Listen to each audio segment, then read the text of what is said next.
Perkenalkan, nama saya Jepri Syaputra, mahasiswa PGSD semester 5.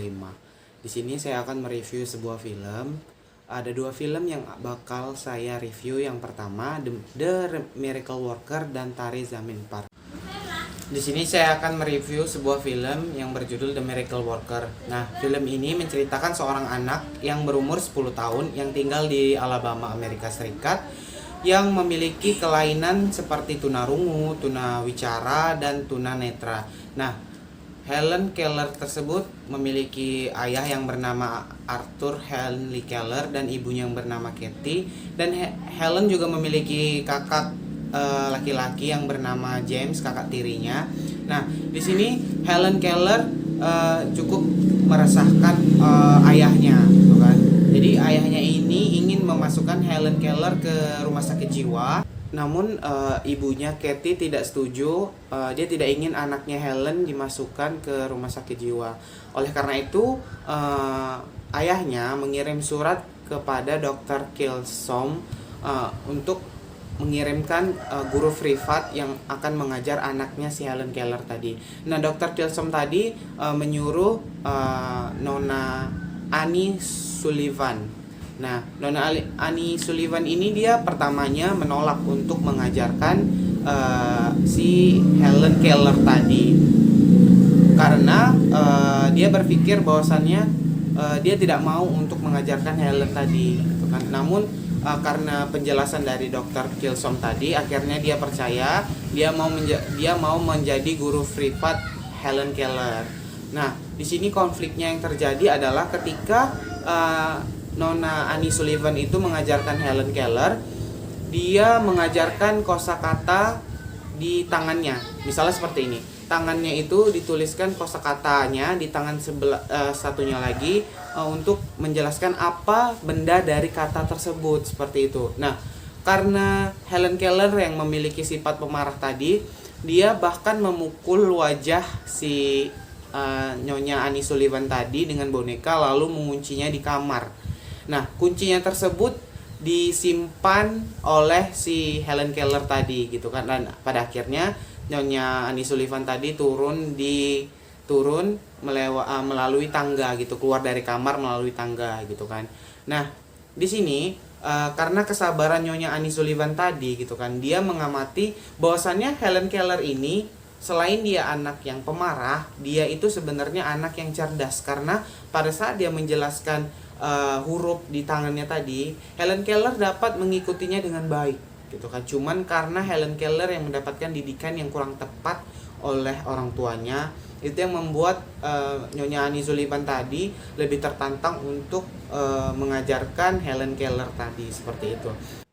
Ada sebuah scene di mana Helen Keller itu menusuk sebuah pulpen, gitu kan, di tangan Nyonya Annie Sullivan. Nah, di situ dia melakukan pemberontakan, gitu kan, si Helen Keller tadi. Dia mengamuk, dia marah. Kemudian ibunya datang yang ingin bermaksud untuk mendiamkan si Helen Keller dengan memberikan sebuah hadiah atau makanan, gitu kan, ke dalam mulutnya. Nah, maksud ibunya itu supaya Helen Keller tadi lebih diam, gitu kan, lebih tenang. Namun ditanya oleh Nyonya Annie Sullivan, kenapa dia diberikan hadiah setelah menusukku? Nah, disitulah menurut saya pribadi cara mendidik yang salah oleh ibunya tadi, gitu kan. Karena perbuatan itulah kenapa Helen menjadi pemarah, gitu, menurut saya. Nah, akhirnya Nyonya Annie Sullivan dan Helen Keller diberikan tempat tinggal berdua untuk Nyonya Annie Sullivan ini mendidik Helen Keller dengan lebih fokus, gitu kan. Nah, pada saat itu Helen Keller tuh mendidiknya dengan cara menuliskan kosakata di tangannya, gitu kan, dan mengajarinya cara makan yang baik dan benar. Karena sebelumnya Helen Keller itu makan di meja makan itu dia mengambil makanan orang lain. Dia keliling meja itu kan, misalnya dia ngambil makanan ayahnya, dia mengambil makanan ibunya, dia mengambil makanan abangnya, gitu kan. Nah, di sini Helen Keller dididik agar makan dengan baik dan benar pada saat di rumah itu ya, pada saat di rumah berdua dengan Nyonya Annie Sullivan gitu kan. Dia makan menggunakan sendok, dia mengajari makan menggunakan serbet, dia mengajari makan dengan benar gitu kan. Nah, karena terpisah oleh ibunya, Katie dan Helen Keller itu terpisah, ibunya itu sudah sangat rindu gitu kan dengan si Helen Keller tadi gitu kan. Jadi ibu yang meminta untuk dipercepat mendidiknya agar Helen Keller bisa pulang gitu kan. Nah, namun Nyonya Annie Sullivan ini mengusulkan bahwasanya dia minta waktu seminggu lagi. Dia minta waktu seminggu lagi agar Helen Keller bisa berkomunikasi. Karena apa? Karena jika Helen Keller telah berhasil berkomunikasi, dia akan mengajak orang yang pertama yang akan diajaknya berkomunikasi adalah ibunya sendiri, seperti itu. Jadi, namun karena ibunya yang sudah rindu dengan Helen Keller gitu kan, jadi ibunya ini tidak mau gitu, tidak mau, dan akhirnya Helen Keller pada sore hari dibawa pulang oleh ibunya gitu kan, dibawa pulang.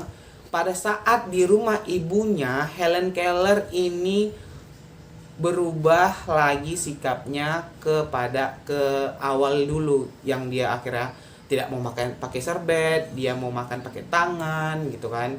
Nah, kemudian karena emosinya Nyonya Annie Sullivan tadi, dia mengambil serbetnya, pasangkan lagi ke Helen Keller, sampai di mana Helen Keller menyiram wajah Nyonya Annie Sullivan dengan air gitu kan. Air disiram karena Nyonya Annie Sullivan itu sudah tidak sabar gitu kan. Dia membawa Helen Keller untuk mengisi airnya tadi, di pompa air. Dia mompa, dia ngasih tangannya ke air gitu kan. Nah, disitulah Helen Keller mempelajari water atau air gitu kan. Tangannya menuliskan air, satu lagi memegang bagaimana bentuk air gitu kan.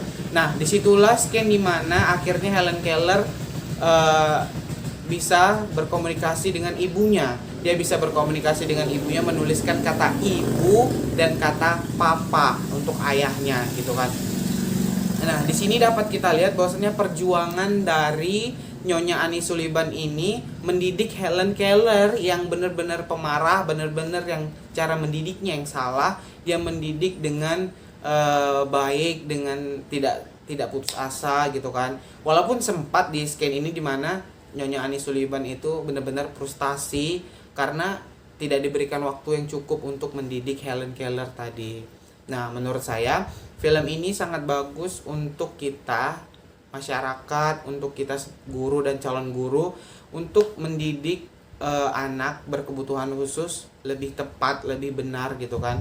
Karena kita salah konsep mendidiknya saja, itu bisa membuat anak tersebut bisa menjadi lebih marah ataupun menjadi anak yang tidak berperilaku yang baik gitu. Nah, film Helen Keller ini menurut saya cukup baik, harus kita tonton gitu kan, karena benar-benar di sini kita diajarkan bagaimana cara mendidik anak dengan kesabaran yang benar-benar kita sebagai guru dan calon guru itu belum punya kesabaran seperti itu gitu kan. Jadi untuk guru dan calon guru saya kasih tahu bahwasannya film ini bagus banget untuk ditonton gitu kan. Nah, dan ini menurut saya review dari film Helen Keller. Nah, review film kedua yang berjudul Tari Zameen Far. Nah, film ini menceritakan anak yang duduk di kelas 3 SD bernama Ishan Awasthi yang memiliki gangguan akademis yang tidak bisa membaca dan menulis. Nah, namun Ishan memiliki bakat yang luar biasa, yaitu dia bisa melukis maksud saya, dengan imajinasi yang sangat luar biasa. Nah, Ishan ini atau panggilannya Inu memiliki ayah yang bernama Anandi Ishkor dan Maya Awasthi dan kakaknya Johan. Berbeda dengan Ishan, Johan cenderung lebih pintar daripada Ishan gitu kan. Johan mendapatkan ranking di semua mata pelajarannya gitu, mendapatkan ranking 1 di semua mata pelajarannya, serta Johan juga atlet tenis gitu. Berbeda dengan Ishan. Ishan ini mengalami gangguan akademis karena dia kesulitan untuk membaca dan menulis. Nah, ada momen di mana Ishan ditanya kepada teman-temannya, mana kertas ujian matematika yang akan ditandatangani oleh orang tuamu. Ishan ingat bahwasanya kertas tersebut telah diberikan kepada anjing di daerah kompleknya, Lalu Ishan karena diajak temannya, Ishan lalu bolos gitu kan, bolos keluar. Dia keliling kota sendirian. Oleh karena itu mengetahui hal tersebut, orang tuanya akhirnya marah kepada Ishan gitu kan. Ishan akhirnya dikirim ke sekolah asrama di tengah semester. Nah, karena tindakan orang tuanya tersebut, Ishan jadi stres. Dia menganggap bahwasannya itu sebagai hukuman buat dia. Padahal maksud dari orang tuanya itu ingin Ishan sekolah di tempat yang lebih disiplin gitu. Karena Ihsan cenderung lebih stres di sana, bahkan Ihsan itu berhenti melukis. Padahal melukis itu adalah kegiatan hobi dia gitu kan. Nah, karena kegiatan tersebut, Ihsan berhenti melukis, dan bahkan di mana momen Ihsan benar-benar stres sekolah di asrama itu, karena sekolah asrama itu malah cenderung lebih parah daripada sekolahnya yang dulu, karena Ihsan dituntut untuk lebih disiplin, untuk lebih mengerti gitu kan. Namun Ishan benar-benar sampai di momen mana, di momen dia membuang bukunya, dia membuang tasnya, dia melihat angka dan tulisan itu seperti binatang gitu kan, seperti serangga yang meranggai ke dia gitu. Sampai momen seperti itu Ishan membenci belajar tadi gitu kan. Di suatu ketika pembelajaran kesenian, ada guru baru yang bernama Ramsyam Nikum. Nah, guru Nikum ini awalnya tidak melihat Ishan mengalami gangguan seperti itu. Karena melihat Ishan selalu dihukum pada saat proses pembelajaran, akhirnya Ramsyam Nikum ini menaruh perhatian lebih kepada Ishan. Dia menanyakan kepada temannya Zanda Modaran, temannya yang cacat kakinya gitu kan. Nah, dia menanyakan kepada Rajan si Nikum tadi kan, kenapa temannya seperti itu. Ternyata Ishan itu adalah mahasiswa pindahan dari luar gitu kan. Nah, karena mengetahui Ishan mengalami gangguan akademis, akhirnya Nikum tadi datang ke rumah orang tuanya, dan ternyata mengetahui bahwasannya Ishan itu mengalami disleksia, di mana dia sulit mengenali huruf-huruf seperti huruf B dengan D, huruf top dengan pot, dengan huruf sing dengan ring gitu. Dia benar-benar kesulitan memahami huruf-huruf. Nah, dan pada akhirnya Nikum ini memperkenalkan orang-orang yang mengalami disleksia seperti Albert Einstein, Leonardo da Vinci, dan Ramsyam Nikum tersebut, dan guru, maksudnya diri dia sendiri gitu. Dan pada akhirnya Nikum berhasil menarik perhatian si Ishan tadi untuk lebih giat belajar gitu. Dia menaruh perhatian, dan kemudian Nikum bertanya kepada kepala sekolah agar tidak mengeluarkan Ishan. Dia ingin Ishan itu mengikuti ujian lisan saja. Dia untuk soal membaca dan menulis itu menjadi tugas Nikum agar dia bisa lebih mendidiknya gitu kan. Nah, ada momen di mana mereka keluar di lapangan mencari sesuatu benda apapun. Di situ Ishan membuat sebuah kapal gitu kan, kapal mainan yang bisa bergerak di atas air. Di situ Nikum melihat Ishan, bahwasanya Ishan benar-benar adalah anak yang berbakat, yang memiliki perspektif yang berbeda tentang dunia. Nah, di situ ada momen Nikum mengadakan lomba melukis. Nah, sebelum Nikum melakukan lomba melukis, ternyata ada momen scan di mana Ishan telah bangun pagi gitu kan. Ishan bangun pagi sebelum anak-anak lain bangun. Ishan bisa memakai dasi sendiri, sepatu sendiri, berpakaian sekolah yang rapi, yang sebelumnya dia belum bisa melakukan itu karena didikan Ramsyam Nikum tadi. Nah, pada saat acara lomba melukis dimulai, Ishan tidak memelihatkan dirinya gitu kan, dia datang terlambat gitu. Kemudian akhirnya dia datang, Nikum pun memberikan lukisannya, memberikan kertas untuk melukis. Di situ Ishan melukis dengan benar-benar imajinasinya itu benar-benar keluar, dia tuangkan di dalam kertas tadi, dan akhirnya Ishan memenangkan lomba lukisan tadi. Wajah Ishan dan lukisannya itu dipasang di buku tahunan sekolah tersebut. Tuh kan, pada acara pembagian rapot, orang tua Ishan tuh sampai benar-benar kaget bahwasannya Ishan itu bisa seperti ini gitu. Ishan juga sudah meningkatkan nilai-nilainya gitu, nilai-nilai di mata pembelajaran yang lain. Ishan juga sudah mampu bersaing dengan teman-temannya gitu.